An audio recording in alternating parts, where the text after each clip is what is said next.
Uh, are you happy to start? Yes. I think we've waited now for a while. So, good morning, everyone, and a warm welcome as we move from a freezing winter into what I hope will be a glorious spring. So my name is Brian Figaji, and I'm a member of the board of CDE. We hope to have about 200 people joining us this morning, and hopefully some lively participation during the Q&A. We have three prominent panelists who join us: Judge Robert Nugent, retired judge who served in the Supreme Court of Appeal from 2002 to 2013, and chaired the Nugent Commission of Inquiry into SARS in 2018. And then we have Mbekezeli Benjamin, Research and Advocacy Officer at Judges Matter, an organization based at UCT that shines a light on crucial issues relating to South Africa's judiciary and the public interest.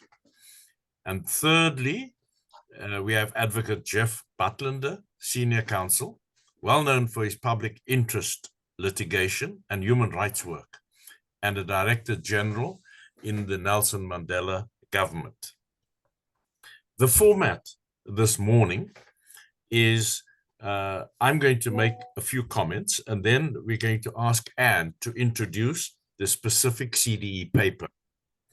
After that, we're going to ask our panelists in this order, Judge Nugent, Bex, and Jeff, to then do a 5 to 7 minute presentation.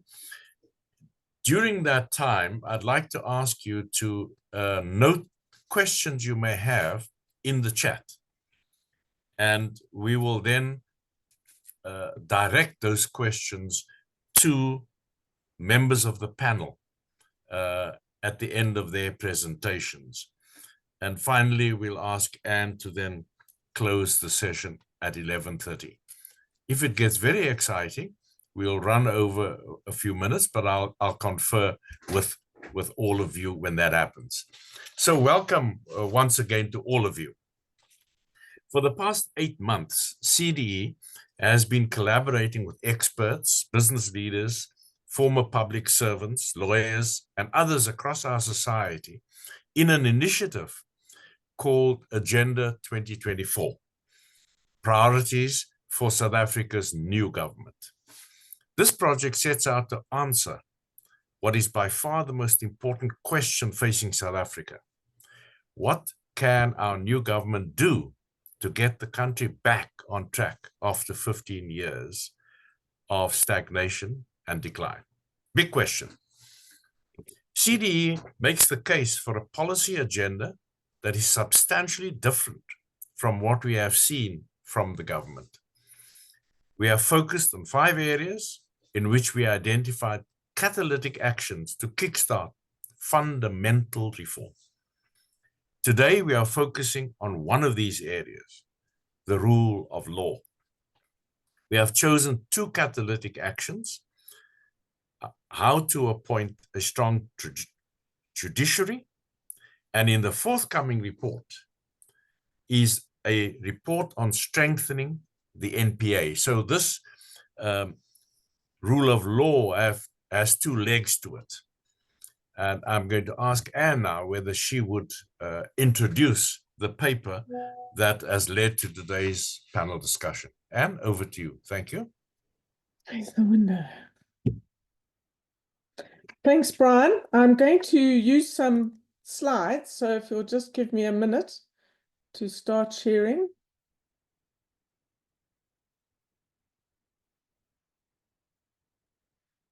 Good morning, everybody. Let me jump straight to the headlines of the report that we are releasing today, How to Appoint a Strong Judiciary. We see worrying risks to South Africa's judiciary with important consequences. In our view, the Judicial Service Commission is not working well. The new Chief Justice needs to lead in reforming the JSC. And a strengthened judiciary is essential to withstand attacks on the Constitution. Let me start by defining the rule of law, a phrase that we often use but don't get into all that much. So there are three main components in our view. We should all live under a system of laws, rules, and principles. And that means everyone operates under the same system and that no one is above the law, however powerful they are. The second component is that the law must be certain and predictable. It doesn't change from day to day. The third is that we have access to justice. And this is certainly not perfect for everyone, but we can all challenge rulings made against us or about us. Now, this needs to happen in an effective court system where you can get a fair trial. And that requires independent judges, independent of the state, of the criminals, of big men, or of big business. Judges who apply the law fairly to ensure our rights.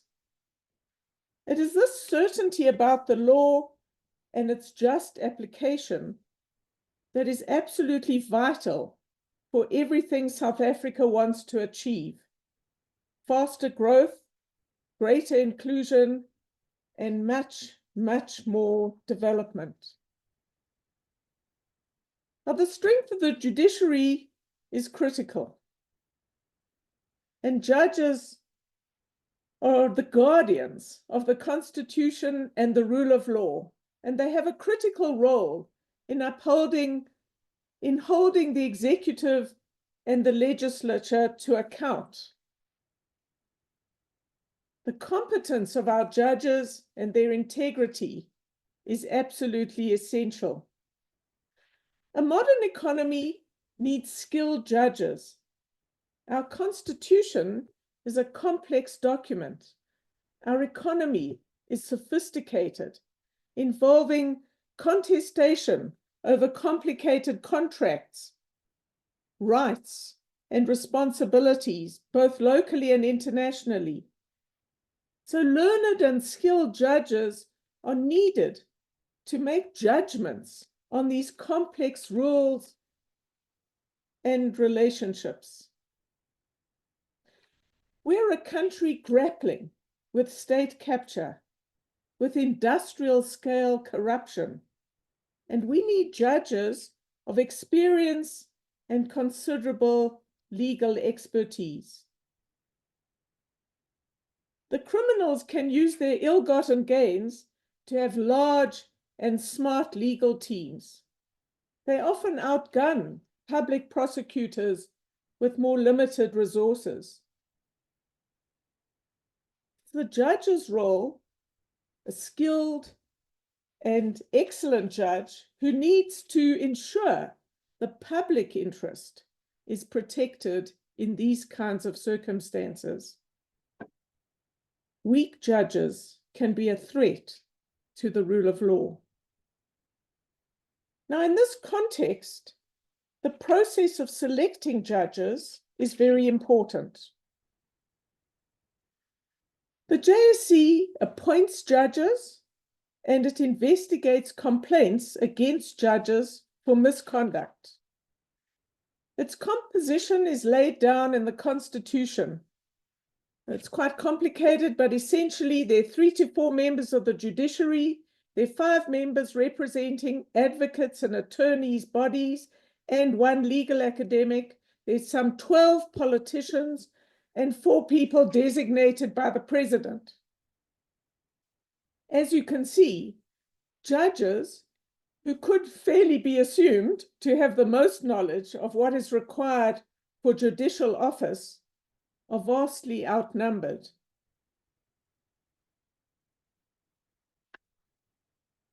In 30 years of democracy, South Africa's judiciary has performed well. It's maintained its independence, It's ruled against the executive and the legislature when required. And its judicial orders are mainly obeyed. But in our view, important dynamics now threaten and weaken the judiciary. Let me go into that in some depth. In the view of Sir Geoffrey Joel, the eminent professor of public law who helps write constitutions and deal with judges and their selection around the world,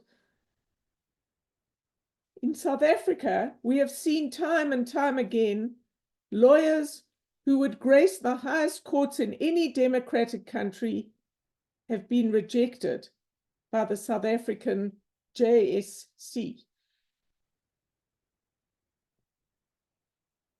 In the view of Edwin Cameron, former Constitutional Court judge, in a speech a few weeks ago, he says some lawyers and advocates use the JSC to wreck the advancement of conscientious and capable candidates for judicial appointment. And even more recently, former Supreme Court Judge Azar Kachalia says that the JSC has increasingly abused its power and been captured by political interests which have been laid bare. Now, the JSC has been taken to court and had to back down. Think about that for a moment. The body that appoints our judges has itself had to be taken to court for its own processes. In 2011, the Supreme Court invalidated a JSC decision to drop hearings on Judge Hlophe. The Supreme Court also invalidated the JSC hearings that year and directed that they reconsider applications after it left vacancies unfilled despite qualified candidates. In 2021, the JSC was taken to the High Court. They settled and agreed to redo interviews when an NGO brought a case arguing that the intense personal attacks on very senior members of the legal community were completely inappropriate. Just last year, the JSC was again taken to the Supreme Court, which forced the JSC to reconsider their decision to reject the findings of grave misconduct against Judge Mutata. They also were told last year that they were taken to the Supreme Court and they had to settle after an accusation of irrational deliberations in the conduct of interviews of people being considered to be judges.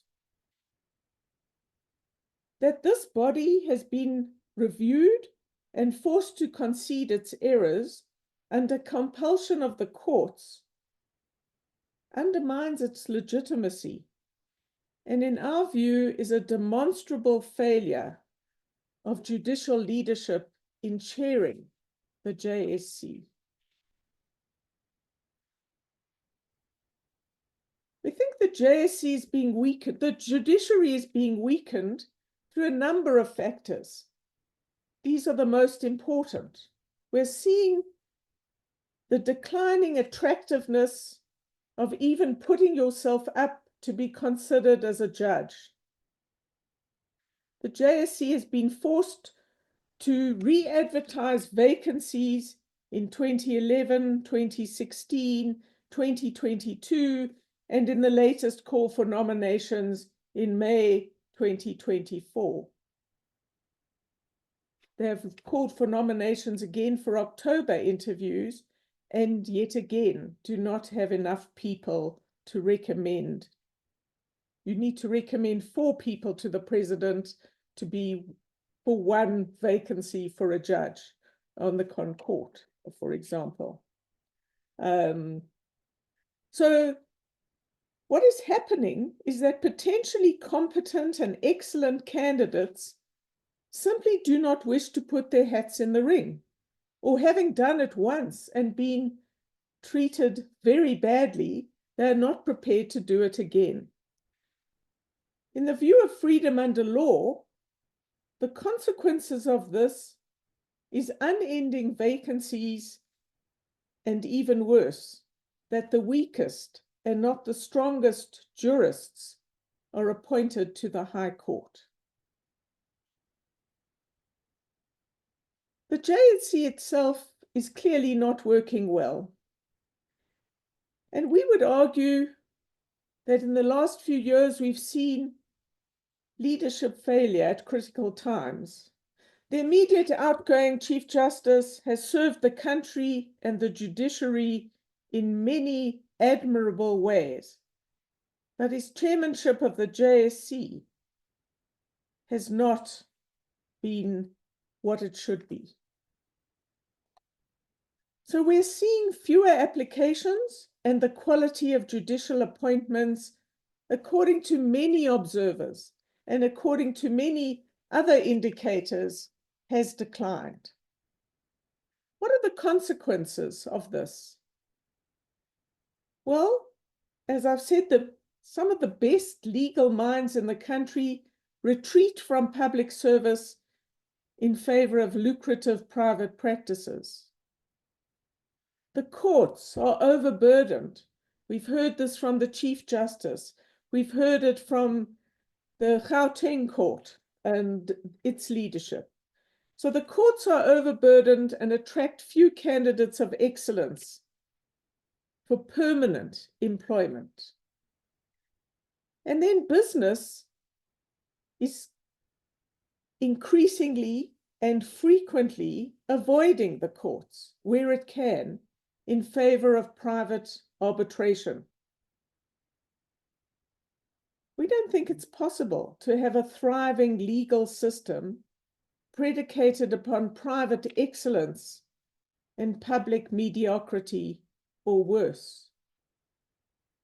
Think what happens when really important legislation comes before our courts involving complex issues such as the national health insurance or the legalities of expropriation without compensation and what is actually in the public interest.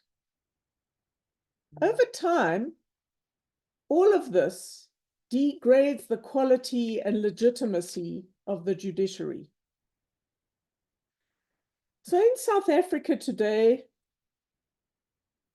we have powerful political and criminal forces who do not want an independent, strong judiciary. Elite looters of the state and other criminals don't want to be held to account. And within political parties themselves and factions in other parties, there are many who don't believe in the Constitution or in the notion of accountability or the rule of law. The quality of judges being appointed has declined. Not enough strong candidates. The selection pool doesn't represent the country's best lawyers, and the results are increasingly clear. Trials are delayed, sometimes for decades. Judgments are postponed again and again, and they often don't come out for months, sometimes years. Now, the judiciary is in some respects a fragile institution. Its rulings are only powerful if they're actually respected and enforced. Judges need legitimacy in our society. They need credibility.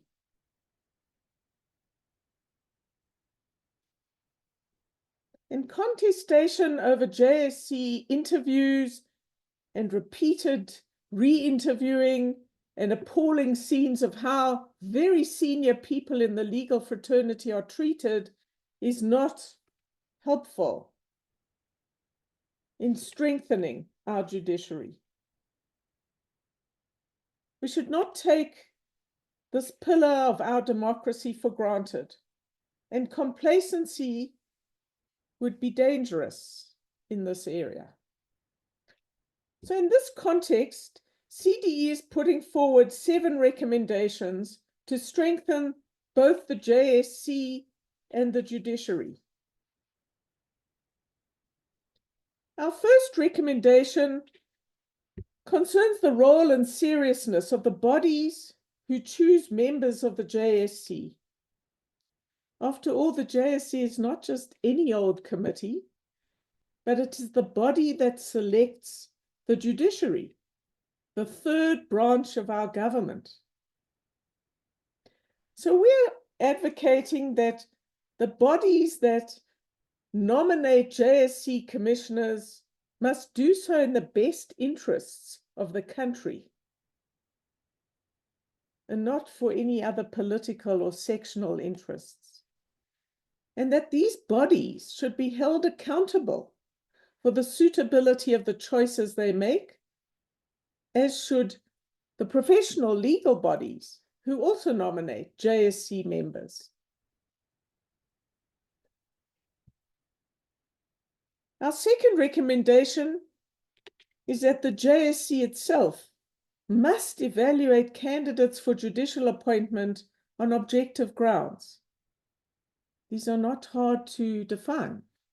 Your legal track record, the respect in which you are held by your peers, your work efficiency.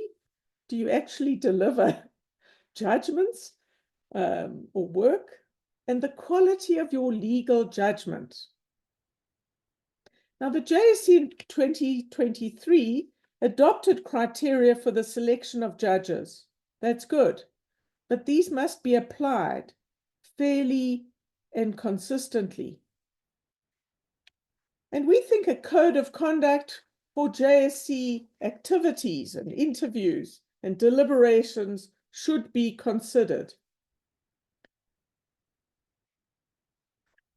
Our third recommendation. In chairing the JSC, the new Chief Justice needs to provide better leadership than we've had hitherto. And leadership is required in how judges are interviewed, the JSC discussions behind closed doors on the relative merits of each candidate, and in how judges are disciplined. Our fourth recommendation is that the constitutional imperative that South Africa needs a judiciary broadly reflecting the racial and gender composition of the country is very important, and we wholeheartedly endorse that. In our view, this makes it absolutely vital that the JSC attracts the best legal talent from the largest pool of candidates to be considered to join the ranks of our judges. Our fifth recommendation is a complicated one, but essentially the composition of the JSC should be adjusted. In our view, this is not a perfect science, but to increase the influence of judges in the evaluation of candidates would be a good thing. Now, you might think us ridiculous in proposing a constitutional amendment, but there are other constitutional proposals concerning the functioning of the Constitutional Court that are urgent and we know are under consideration. And this may afford a timely opportunity to change the composition of the JSC as well. Now, the recommendation we're making to restore the balance in terms of judges and the rest of the JSC is the one that prevailed under the interim constitution in the 1990s, in which 4 members of parliament were sent to the JSC rather than the current 10 that we have today. Our sixth recommendation is that the business of choosing judges is complicated. You need to do a lot of research on an individual to decide whether they're appropriate for this important position. And we would argue that the JSC needs additional research support, both for preparing for interviews of candidates and in then deliberating on which people should be recommended to the president for appointment. Our last recommendation concerns the judiciary as a whole. And it's quite clear that the judiciary needs to be properly resourced. There are many complaints of the IT system, of the lack of safety where courts are located and how they're operating, and a number of other inappropriate situations in which our judiciary has to operate. In our view, the promise of a constitutional democracy with a strong rule of law and an independent judiciary is undermined by an executive that underfunds the courts. But let me start to pull this together. In our view, this is a very good time for reform of the JSC. We have a new government, hopefully strengthened in its reform capacity because it is a GNU. We have a new Minister of Justice, and we have new leadership of the judiciary from the 1st of September. And the new Chief Justice chairs the JSC. There is another reason why this is an important time for reform. South Africa has made real progress in the last 30 years in transforming our judiciary. It's not perfect, but it is considerably different from what it was in apartheid South Africa. But the country now faces a new challenge and threat. For the first time in 30 years, the official opposition wants to tear up the Constitution. Makes it absolutely vital. It makes it absolutely vital that we strengthen the judiciary to preserve the rule of law. Now let me conclude. Some of you might be wondering why CDE has made this such an important issue. After all, we're an organization that looks at economic growth issues, at jobs and skills and business.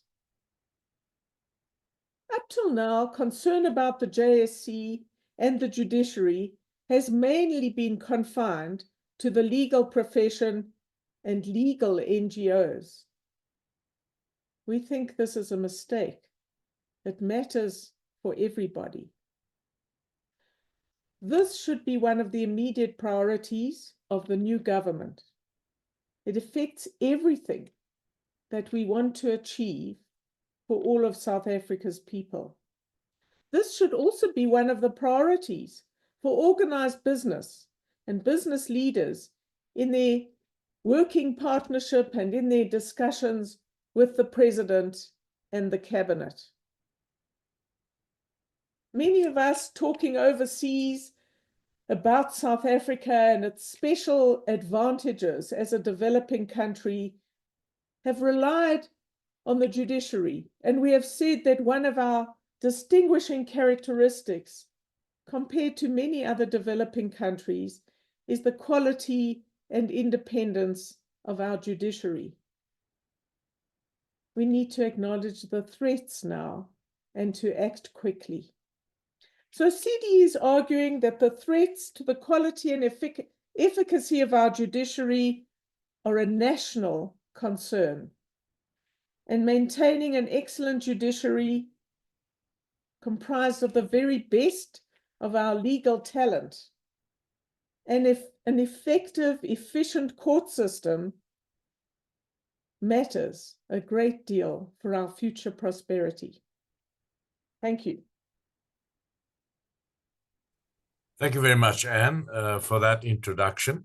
I'm now going to ask Judge Robert Nugent to make his comments, please. Judge, over to you. Thank you.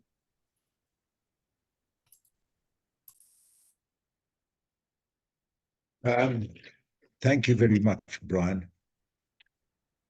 The heading to this talk was how to appoint a strong judiciary. And the answer to that is, in fact, very simple. Make sure that the people who are appointing judges are the right people to appoint them. I'm going to speak about, Anne has spoken about the judiciary's role in important constitutional matters and so forth. I'm going to go down to a more basic level, and that is the operation of the high courts. Most litigation, of course, takes place in the high courts, and the high courts have a wide range of cases that have to hear.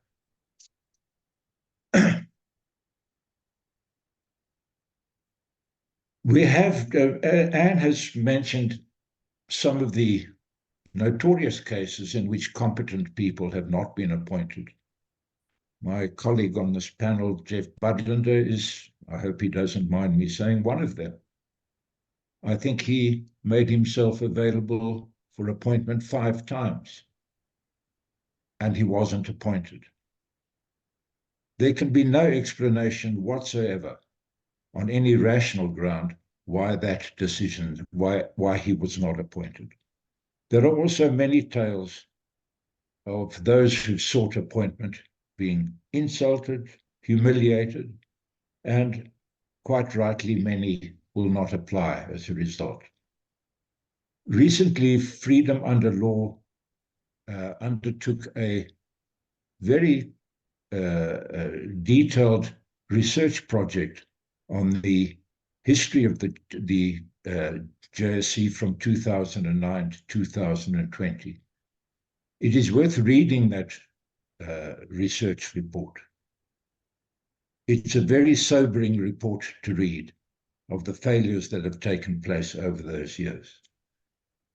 But apart from those we know of who were not appointed, one also has to ask about people who have been appointed,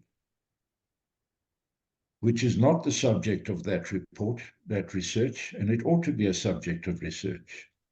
How is it possible, as we heard a few weeks ago, that a judge is taken before the JSC on the basis that she has delayed judgments, many judgments, for up to 2 years? After 2 years, most of the disputes in the High Court become irrelevant. People have adjusted their affairs, have got on with their lives, and a judgment 2 years later is of very little value. In the courts as well, I was told recently that by an attorney that a case that was ready to be heard, they applied for a trial date. They were told that the earliest trial date will be in 2006. Once again, litigation of that kind and that delay becomes irrelevant, and the courts become irrelevant in those in cases like that. But what is to be done going forward? Of course, in the long term, I think that there is a strong case to be made for adjusting the composition of the JSC. At the moment, there are 11 political appointments, and then there are also 4 to be made by the president. It might have well have been at 30 years ago that was an appropriate composition, but we've moved on since then, and it is by no means an appropriate composition. But that's a long-term project which will require a constitutional amendment. In the short term, what can be done? What can be done is to make sure that people who sit on the JSC are fit to sit on the JSC. that they are qualified to do so, that they are people of integrity, and that they will do a proper inquiry into the fitness of a person to be a judge. Those people are appointed by the National Assembly. Then it seems that until now, this National Assembly has considered that any person nominated by any political party is appointed as a matter of course. It's simply a rubber stamp. That's not correct. The National Assembly has its own obligation to consider people who are nominated by the political parties, to consider whether they are actually appropriately qualified to be appointed. The National Assembly is answerable to the country at large, not to its political parties when it comes to appointments to the Judicial Service Commission. Once appointed, the people who are appointed, the politicians who are appointed to the Judicial Service Commission are not there to represent their parties. They are there to make decisions in the national interest, irrespective of the views of their political parties. They are there to act independently. There is no place for them to be caucusing politically in their decision-making. There is no place for them to be taking instructions from their political parties as to what decisions they should make. They ought to be making their decisions independently, not as politicians, but as representatives of the country. The third thing is the president's appointments. Why does the president appoint more advocates to the Judicial Service Commission? The advocate's profession is already represented. What is required there is that in my view, that the president's office ought to reflect on who the president appoints as those 4 members. There is every reason why business organizations should not have a representative. There is every reason that retired judges could be appointed. There are other people from civil society who could be appointed. Business itself has a vital interest in the operation of the courts. In a commercial world, the courts play a very big role in the manner in which business is able to resolve its disputes. So in short, the political parties need to reflect on the role they play in the National Assembly in appointing people to the Judicial Service Commission. Those who are appointed need to reflect on what their role is. And the president's office, in my view, ought to reflect on the people that the president appoints to the Judicial Service Commission. Thank you, Anne. That's about all I have to say. Thank you very much, Judge. Appreciate those comments. Just remind the people online, your questions in the Q&A box, please. I'm now inviting Bekezeli Benjamin to make his comments. Bex? Thanks, Brian. I can't seem to switch on my video. I think the hosts have disabled my ability. But while we get that, okay, there you go. Thank you. Right, thank you. Thank you very much. Thank you, Anne, for the presentation. We really appreciate CDE coming on to this crusade to strengthen the judiciary. We, as Judges Matter, of course, have been over the last couple of years really putting an intense spotlight on the Judicial Service Commission and the judiciary more broadly. Our focus has really been on the appointment of really good and experienced judges and getting that process working to get the good judges in. We also focus on how judges are disciplined for misconduct, because that is also important to retain and maintain the integrity of the judiciary. A third component of our work is on the governance of the judiciary, but I think that's a separate issue for now. But really on the work of the Judicial Service Commission, which touches on both the appointments and the discipline of judges, CDE has of course made really important recommendations. Many of them echo the recommendations that we've made, particularly on the last 3 years. And the JSC, to its credit, has sort of shifted from where it was in 2021.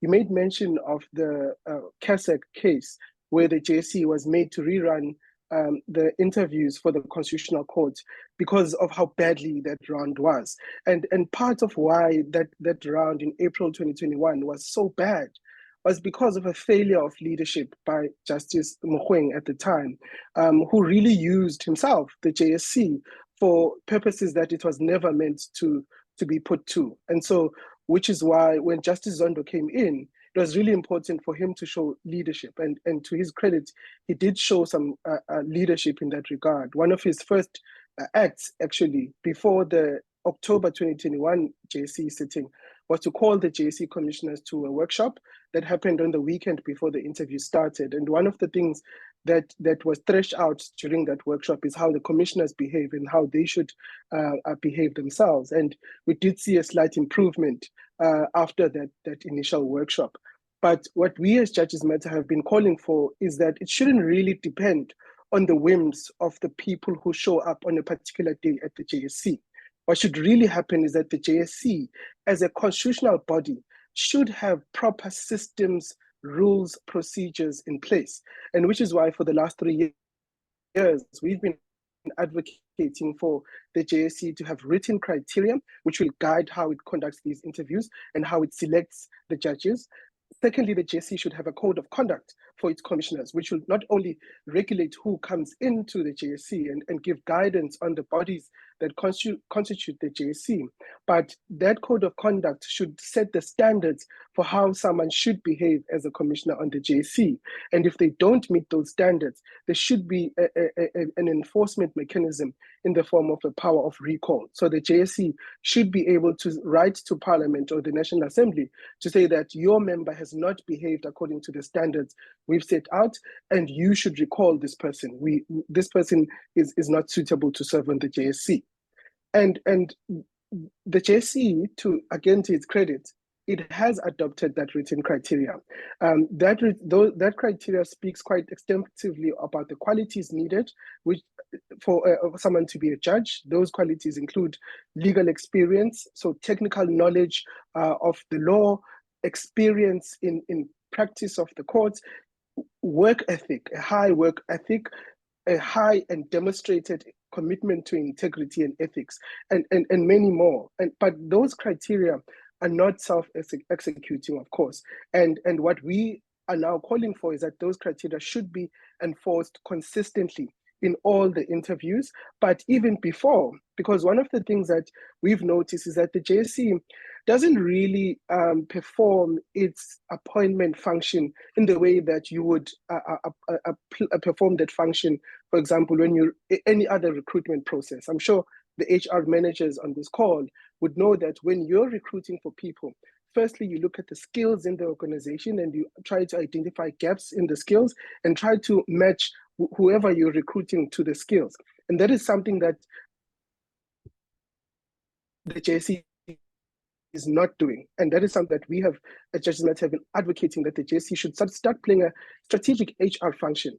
One of the things that we've noticed over the last couple of years is that there is a decline in skills in particular areas of the law, such as commercial law, and new forms of law, or more the kind of cases that regularly come before the courts, including on issues like administrative law.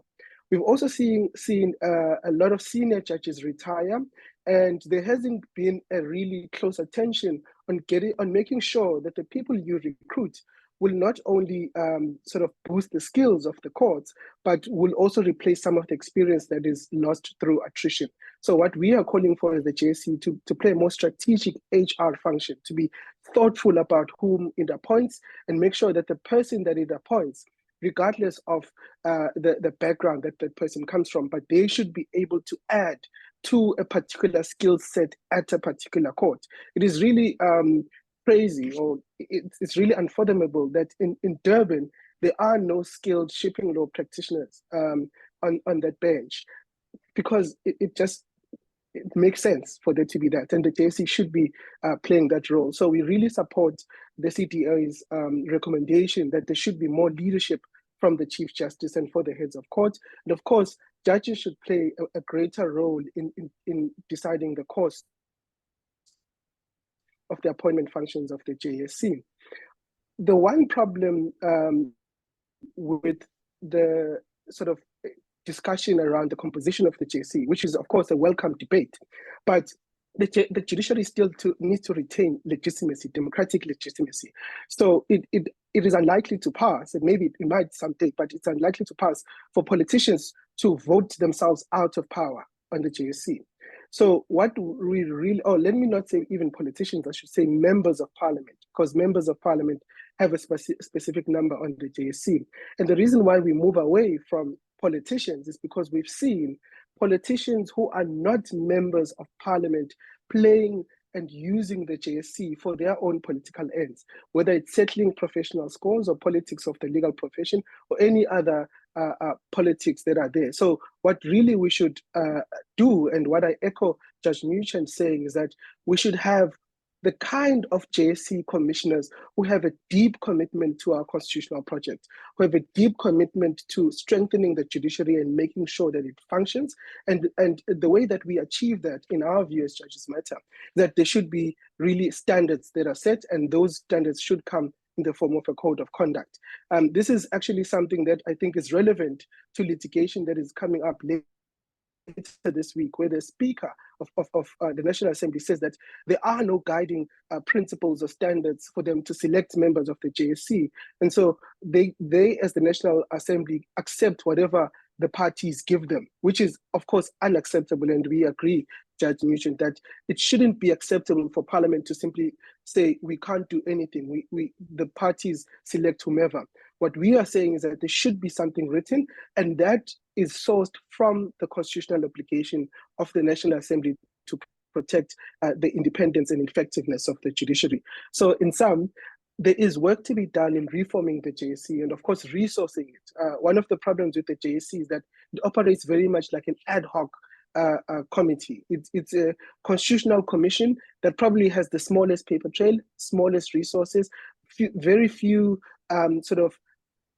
resources in the form of staff and other capacities that will allow it to function properly. And we say that shouldn't be the case going forward. We should have a proper JSC that is properly resourced, properly led, and properly guided by rules, principles, and guidelines that would ensure that it fulfills its responsibility. It's very important constitutional responsibility of getting the very best lawyers to become judges in our courts.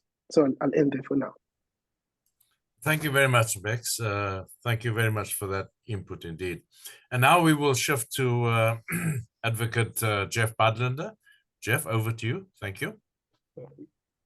Thank you, Brian. I'm not going to repeat what has been said. I'm in broad agreement with what has been said. I want to focus on a few questions. Firstly, I think it's important to recognize that choosing judges is not an easy task. Identifying who is competent, who has the right values, who has the right skills, and who has the right work ethic is not an easy matter, particularly if you're doing it on the basis of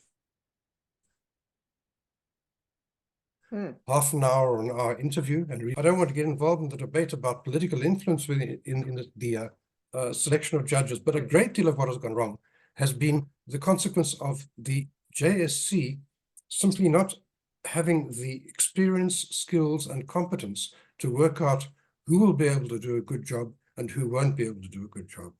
We need to improve, in other words, the quality of the membership of the JSC, and we need to improve the quality of the materials they're given, which Judges Matter has done to a very significant extent. The first thing we need to do is we need to appoint more judges to the JSC. Judges spend every day observing and assessing the performance of lawyers who bring cases before them. That's their daily work. It seems to me absurd that we should think that they could play only a small role in identifying who would make the most effective judges. We need more judges. I think Bob Nugent is right. In 93 and 94 and in 96 again, times were different. There was a reason why the JSC was constituted as it was. under the interim constitution and under the 96 constitution. Life has moved on. 30 years have passed. We're not the United States stuck with a constitution which it can't amend. We can amend our constitution, and we should amend it in order to have regard to what the needs are today. And one of those things that we need today is more judges on the JSC.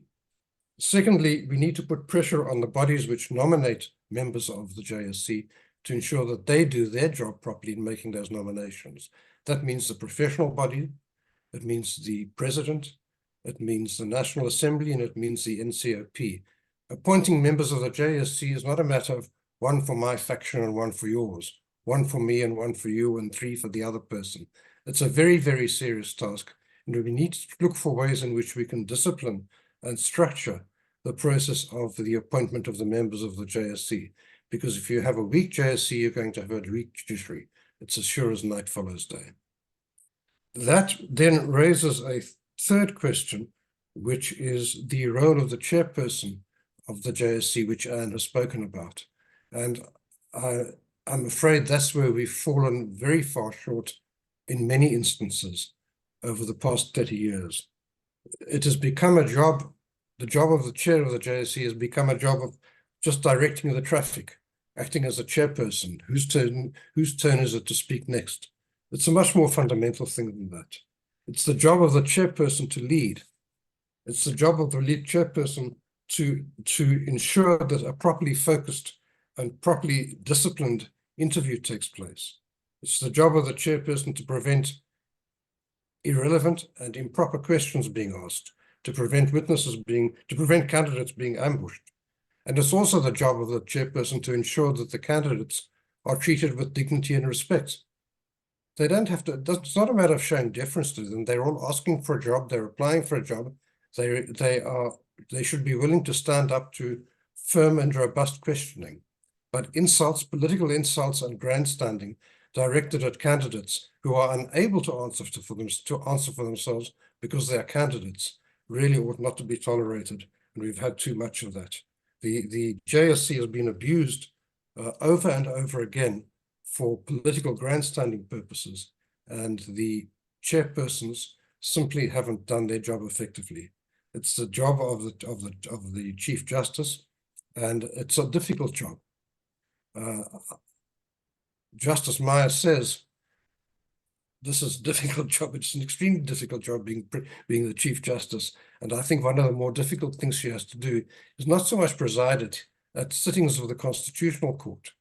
Much more difficult job is presiding at meetings of the JSC, and I hope that she is fully alert to that and that she will be assisted and encouraged to do the job which is necessary. We've been let down very badly again and again by people who should have known better. So finally, I need to say something about the members nominated by parliamentarians, by the National Assembly and the NCOP. I think it is right that there should be politicians on the JSC.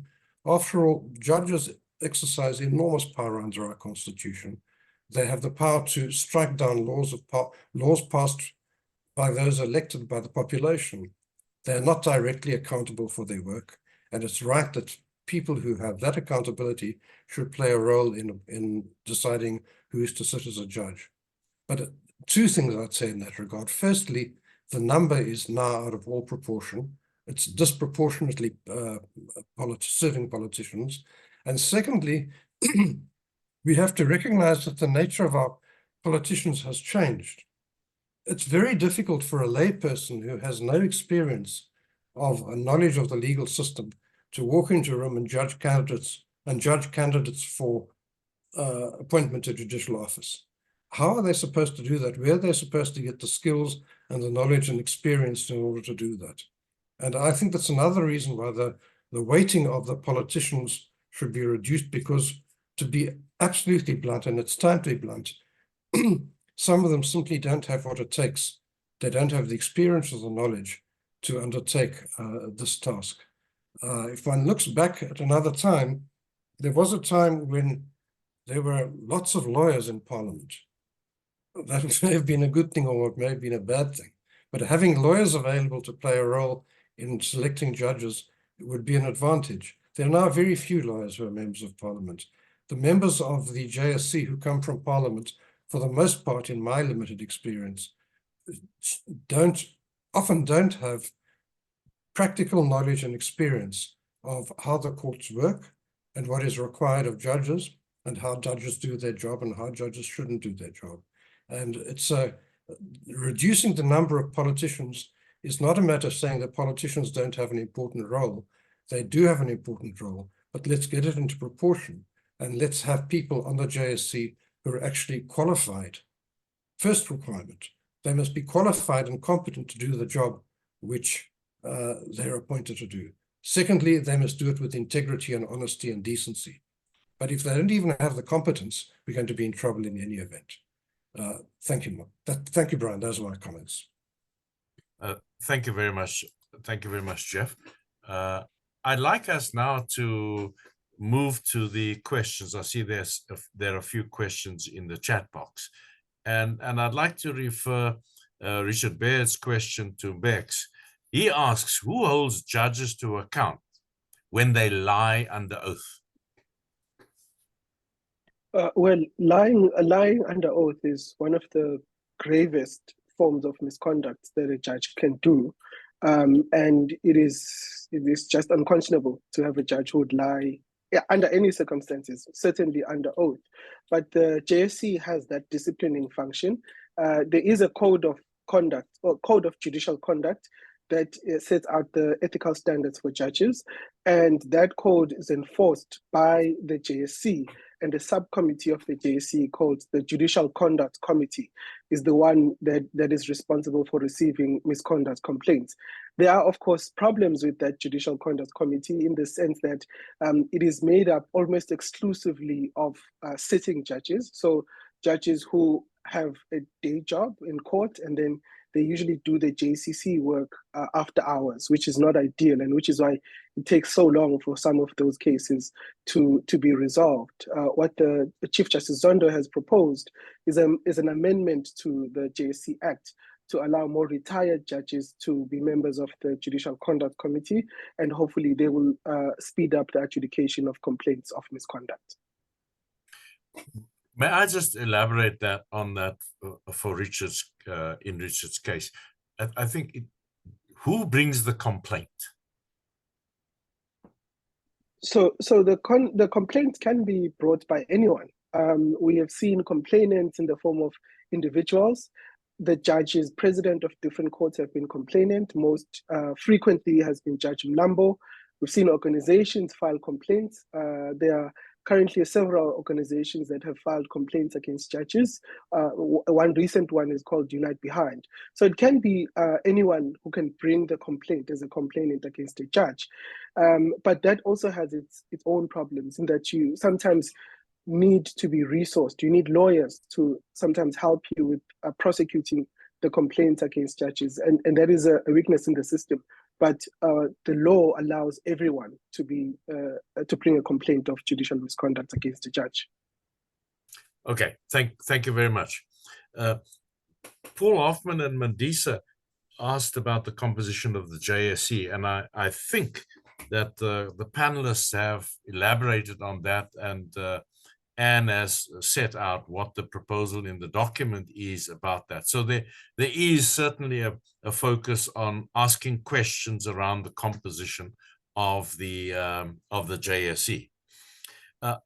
Judge Newson, could I ask you to respond to Ronnie Govender, who says no consequences or legal avenues to hold a judge accountable for delays in delivering judgments? What can be done about that? Is the essence of Ronnie's question. It is a real problem, and I hear from practitioners often of judgments that have been delayed. It is the job of the judge president, I think, to bring their judges to account. I know that there is a rule that seems to be observed in the breach more often than not, requiring judges to produce judgments within, I think, 3 months.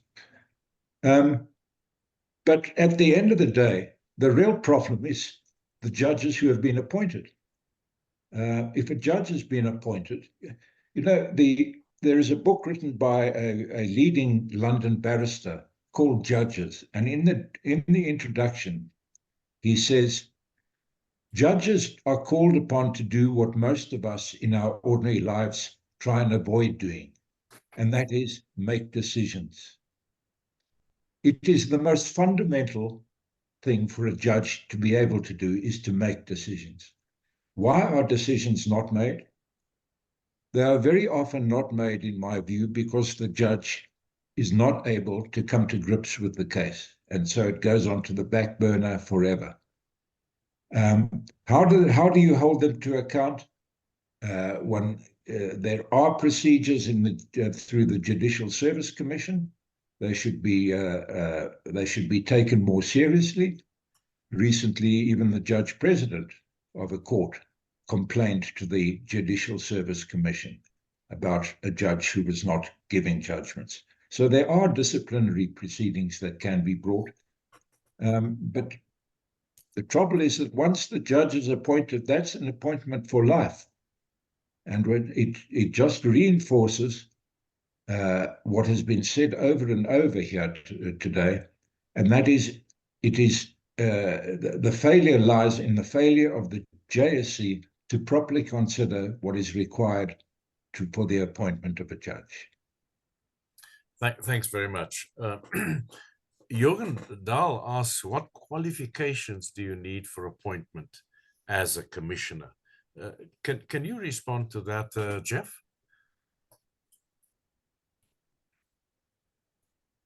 The answer is a very short one. None.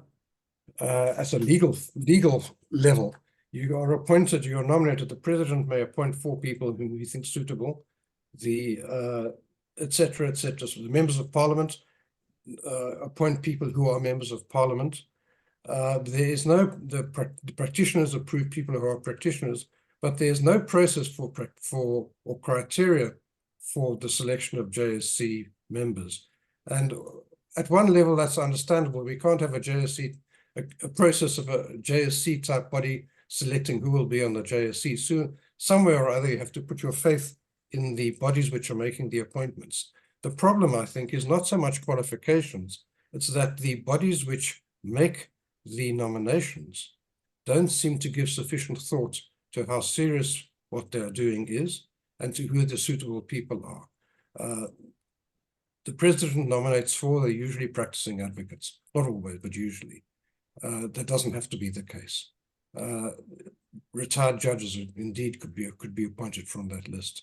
The members of parliament, of course, have a very limited range of selections. I mean, there are a large number of members of parliament, but there are very few who have particular qualifications which would fit them for the job.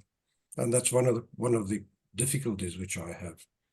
So the question, I think, is, I don't think it's really possible to prescribe by law criteria for appointment as members of the JSC, other than in very general terms, which won't take us very much further.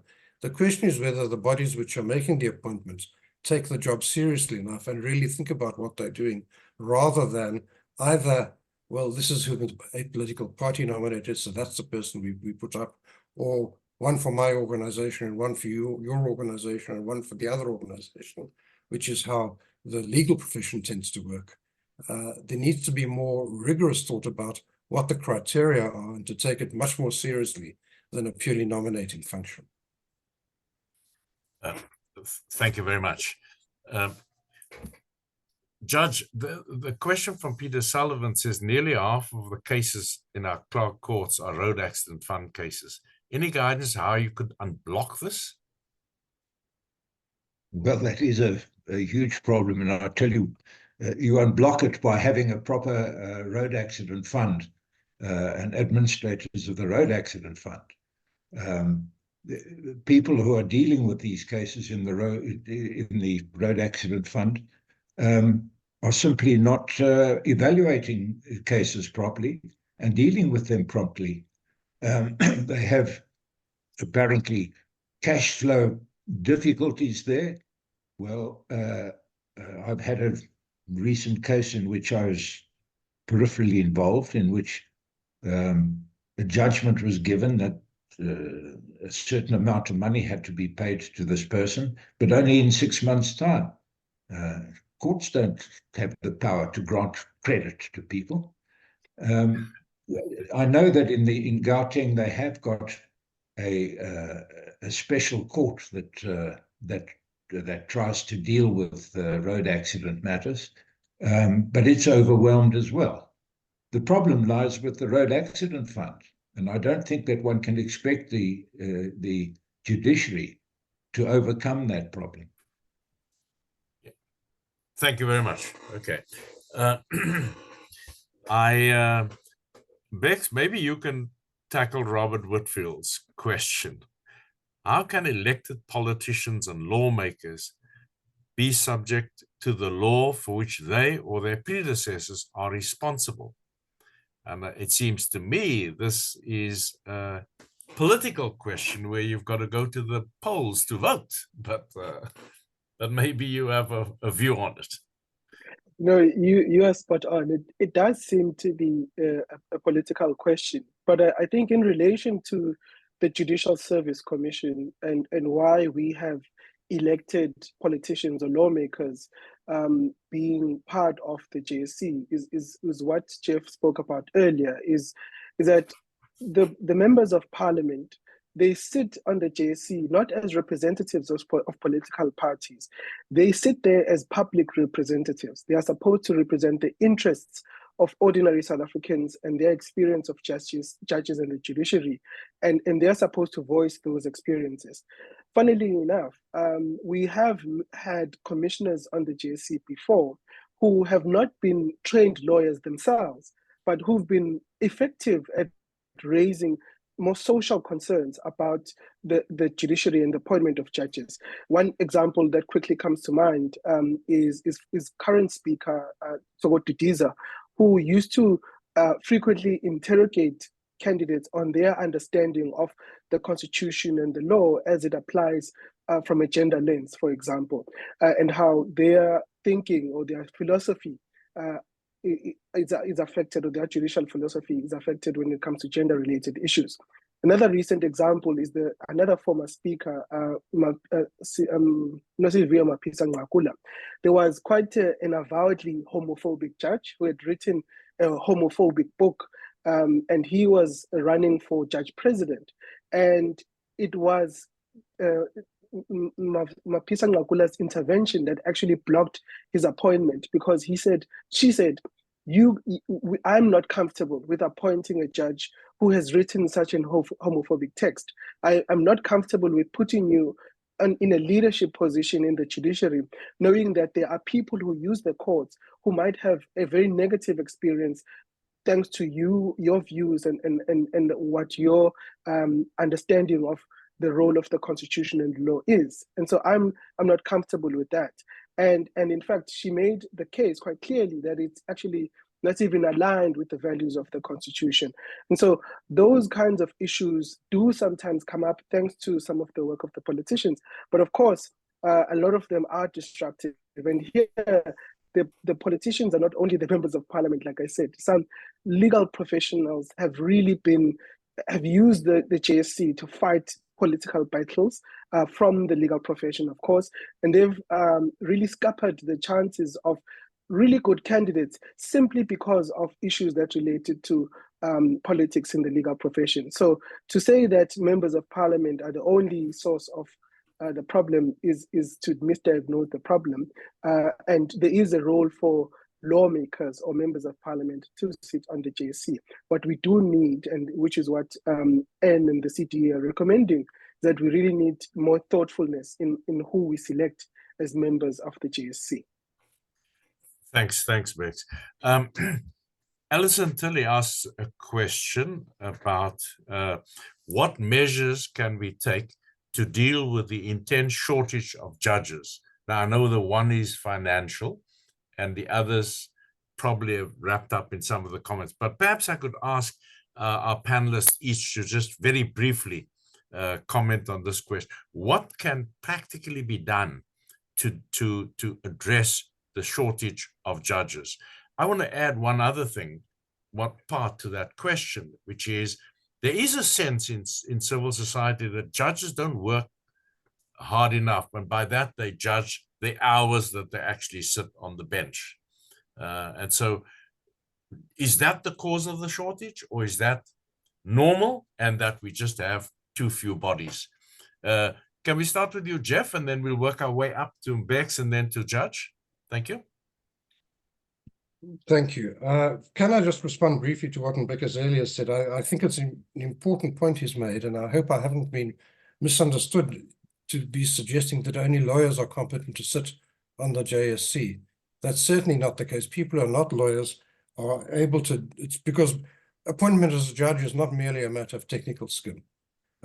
What we are looking for is people who have the right values, the values of a commitment to the Constitution, who have demonstrated their commitment to the Constitution, who have demonstrated their commitment to human rights under the Constitution, who have demonstrated their commitment to access to justice. And those are all things which are, you don't have to be a lawyer to figure that out. As to what the urgent solution to the shortage of judges, there's only one short-term solution, and that's more acting judges. Because acting judges can be appointed quickly, and they don't have to go through a long process. The appointment is made by the Minister of Justice, usually on the advice of the Judge President, and they can be appointed quickly and easily. There's a question of resources because they have to be paid. There's a question of resources because they need a court to sit in. But subject to that, one can do a great deal to remove backlogs in the court by appointing acting judges. I know that that's been done in a number of divisions. Sometimes the problem is just too large for being solved by the appointment of acting judges. If you think about the Gauteng division, Johannesburg and Pretoria, there've been the judge president and the deputy judges president have been very active in recruiting private practitioners and academics to sit as acting judges, and it has helped a great deal. But the problem is greater than that, and it requires some structural solutions ultimately. As to whether the judges don't work hard enough, well, I've sat as an acting judge in Johannesburg and in Cape Town. In both those cases, both those courts, I've worked very hard as a judge. The judges are by and large kept busy. There may be pockets where there are always lazy judges, like there are lazy everything else. And there are people who dodge the work if they can avoid it. But by and large, the judges work hard. It is a demanding job. It is a full-time job. And I don't think the problem is lazy judges. The problem is some judges who don't have the skills and experience to deal with, and the commitment to making quick decisions, about which Bob Nugent spoke. Thank you. Thank you, Jeff. Bekazele? Yes, so I echo Jeff's sentiment on what could be done. Of course, acting judges are a really great resource, but it's a finite resource, and we should really be careful in the ways in which we utilized acting judges. In Johannesburg, I'm told, per term, they recruit about 40 acting judges, which is almost twice as many permanent judges that are in that court. And of course, that is not an ideal situation, but it's simply to keep up with the huge workload that court carries.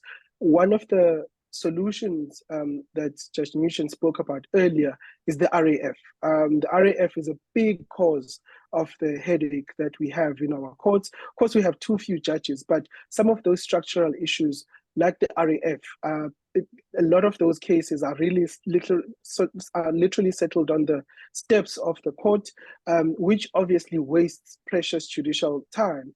And so there should really be more stronger interventions at the RAF. Judges in South Africa work extremely hard, like Jeff said, and they are overburdened and under resourced. Really, your role as a judge should really be thinking about the law, hearing cases, and adjudicating as quickly as possible. But what we're hearing is that they are so under-resourced that some judges have to pay from their own pockets for a library subscription or an online law database. That is really the tools of trade that you should get as a matter of course as a judge. And so your job becomes more difficult if you're not provided with those resources. But overall, we do need more judges in our court system. It is unacceptable that the Labour Court only functions with 13 judges for the entire 62 million South Africans. It doesn't make sense.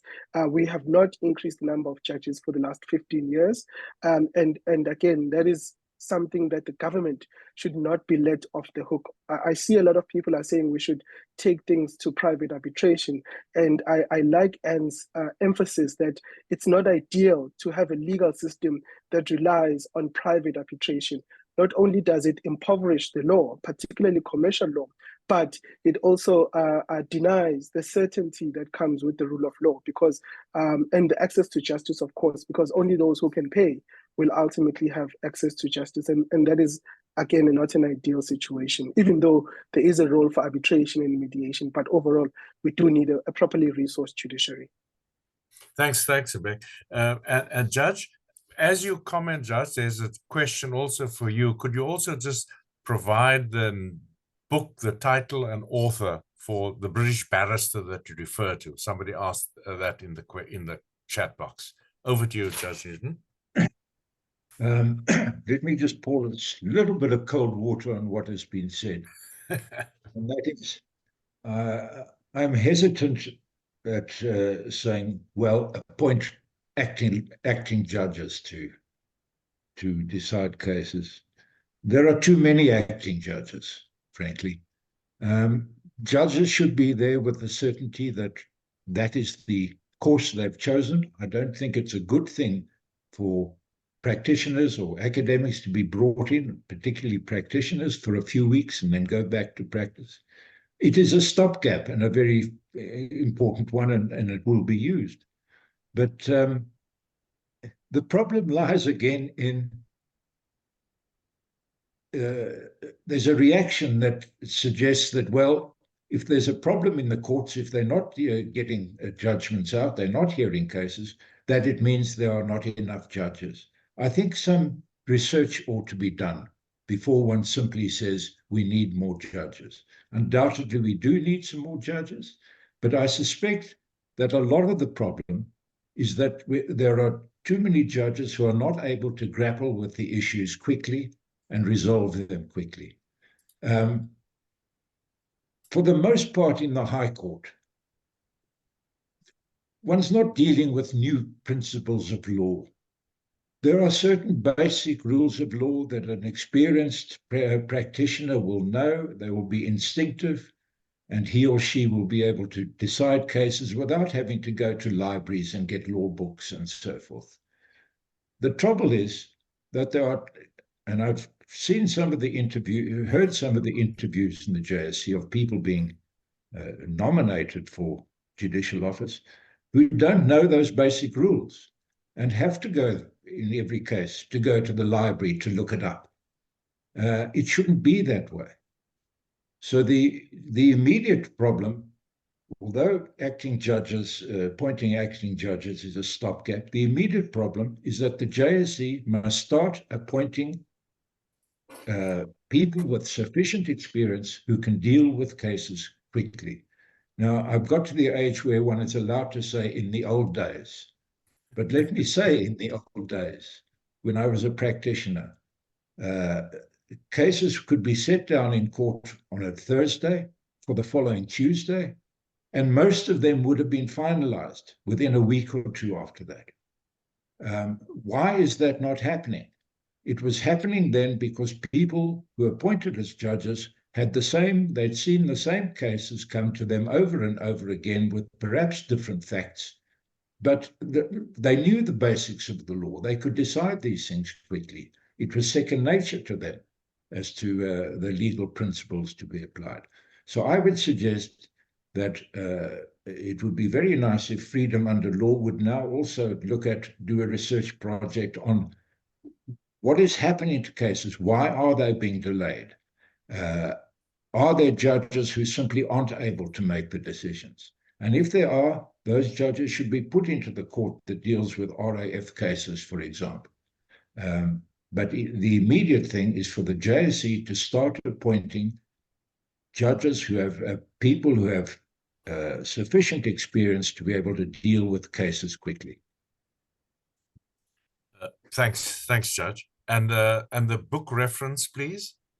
It's called Judges, and if you ask me the name of the barrister, I'll get it in a few minutes, but I just don't have it on the tip of my tongue. All right. At the moment. Well, the judge is getting David, his name is David Panic. He's a senior David Panic, P-A-N-N-I-C-K. Thank you very much. Thank you. Ronnie is concerned that we're not addressed his last question, so let me read it. I previously commented on a potential candidate for appointment as an appeal court judge. The advertisement provided 2 contacts for lodging complaints, and I raised my objection accordingly. However, despite following up via email, I have not received any response to date. So Ronnie's asking, what next? Now, that's not an unusual situation to find yourself in, but he's now asking, what next? I don't know if anybody can comment on that.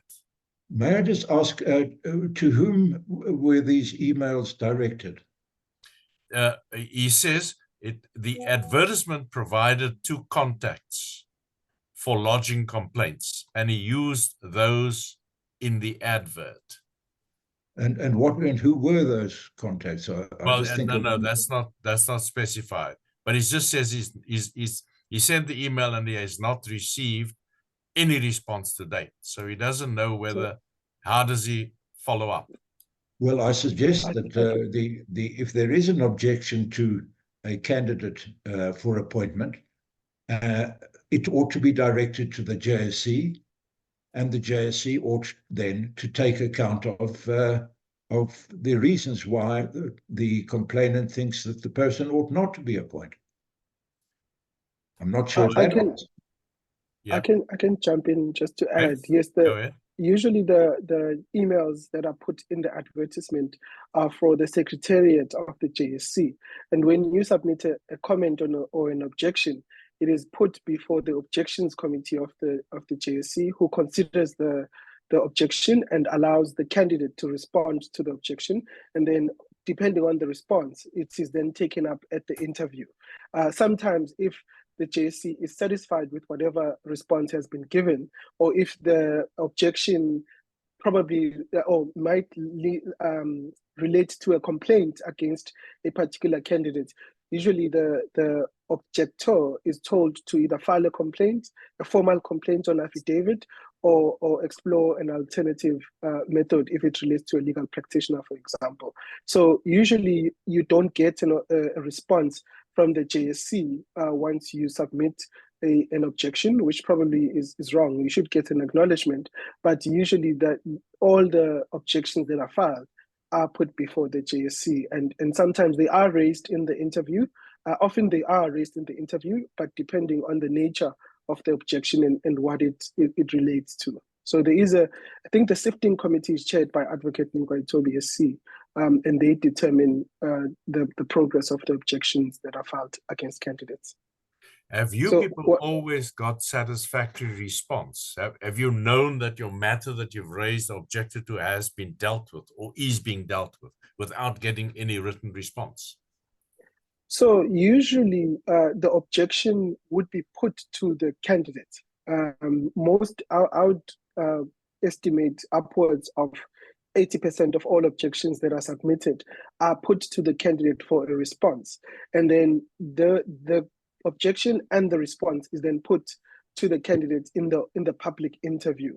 But it's only the reason why the JSC set up the objections committee is that some of the objections, for example, included allegations that are not entirely substantiated, because an objection, you don't need to put it on affidavit, you don't need to put up any evidence. You can simply object to the candidate for some other reason. And so that is often the only reason why the objection would not be put to the candidates in an open interview, because it relates to some other complaint. Recently, there was a candidate who had there was allegations of sexual harassment against him, and it was put to him, and he said there is no substantiation. And so the JSC communicated with the objector, and they said, because of the nature of this complaint, please put it on affidavit and substantiate with evidence, and we can take it up. But the objector didn't proceed with the objection. So that sometimes happens. Thanks very much. Okay. I think May I just add something to what has just been said? Yes, please do. He said that there were allegations of, there were not, there were, he was told that there were rumors, and yet the JSC allowed him to be interviewed on rumors. It was scandalous that happened.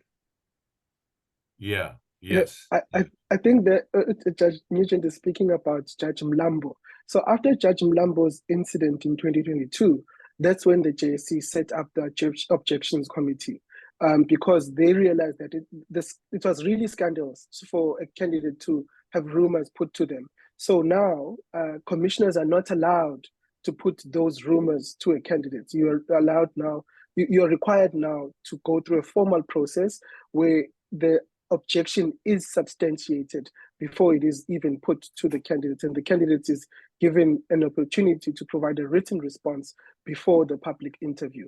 Those are measures that came about post 2022 after that scandalous interview of Judge Mlambo. The one I'm referring to now, it was relating to Judge Patudi of Limpopo, and the objection was not carried forward because of a lack of substantiation. Okay, all right. Thank you very much. Thanks. So we've got suggestions from Richard and Donald, which is the RAF should have a special court, or we should think of virtual sittings and so on. But those are all mechanisms that will certainly be taken up in the sort of debate as we go forward. I think we've dealt largely with the questions. Robert Whitfield, what's the doomsday scenario? We don't do doomsday. We South Africans, we don't do doomsday. And so we fight before we get to doomsday. And that's what this is all about. So I'm going to thank you all for participating. I must thank the panelists, which I will do properly afterwards, but I'm going to ask Anne to just make a few closing remarks. Anne, over to you. Well, thank you very much, Brian, and thanks to everybody. I don't have anything to add other than to say, listening to the conversation today, you can see why CDE selected the JSC as a focus for priority action by the new government. It's absolutely critical to the third branch of government, and we need to pay it much more attention. And I hope the document we're releasing today and the publicity coming out of this event will help to focus much more attention on improving the JSC and how we select both commissioners and judges, because it is really very important, and more people outside the judicial profession need to be seriously concerned about this and get their voices heard. Thanks very much, and thanks to the panel. Thank you, Anne. A real big thank you to Judge Nugent, Bekezeli Benjamin, and Jeff Butlander for their real expert contribution this morning. Your panel positions really help to bring gravitas, and clearly you know what you're talking about. You know your topic, and it was very enlightening. So thank you very much for providing this time to CDE, and thank you to all of those who joined us in this dialogue this morning. We appreciate it. Thank you, Anne. All of you, the meeting is closed, and we are 3 minutes late. Thank you, Brian. Thank you very much. Thanks a lot. Bye-bye. Bye-bye. Thank you very much. Bye-bye. Thanks, Brian. Thanks, Anne. Stay well. Now, how do you get this thing off? You're online. Oh dear. Okay, I'm offline now.